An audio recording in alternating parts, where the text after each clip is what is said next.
Après avoir dit qu'il faut travailler ensemble, puis c'est important une grappe, puis on connaît les objectifs d'une grappe, c'est de passer de la discussion à l'action. Notre industrie, c'est 5 000 entreprises, c'est presque 120 000 emplois. Comment structurer l'action? Tout le monde veut bien travailler avec les autres, mais quand vient le temps de travailler avec les autres, là, d'autres défis, de savoir où seront les intérêts divergents et où seront les intérêts convergents.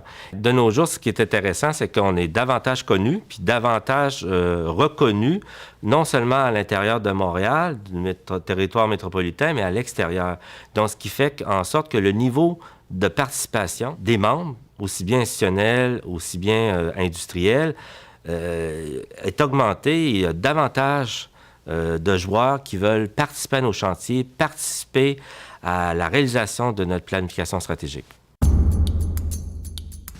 C'est sûr que les avantages sont très, très, très nombreux, mais si on en prend 3 qui me traversent l'esprit en ce moment, le premier, ce serait de pouvoir jouer un rôle déterminant sur le développement de notre industrie parce qu'on est consulté par, entre autres, les institutions d'enseignement, par le gouvernement sur des initiatives qu'ils veulent faire avec notre industrie. Ça, c'est le premier.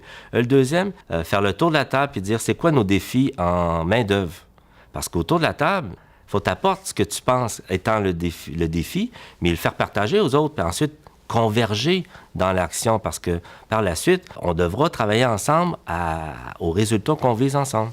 Le troisième, c'est bien sûr le réseautage, le partage d'informations, un endroit unique dans l'industrie métropolitaine, mais aussi pour connaître davantage qu'est-ce qui se passe à l'extérieur. Par exemple, les phénomènes de ville numérique, ville intelligente. Un des défis importants qui va animer notre grappe, c'est celui de s'associer à d'autres grappes comme Techno-Montréal dans d'autres pays. Donc, des grappes industrielles, des technologies de l'information et des communications qui auront à travailler, avec qui on va avoir à travailler des projets en commun parce que notre industrie, qu'on soit à Montréal ou à Paris ou à San Francisco, nous avons des défis en commun et nous pourrons parvenir à relever ces défis internationaux en s'associant à d'autres grappes de notre industrie ailleurs qu'à Montréal.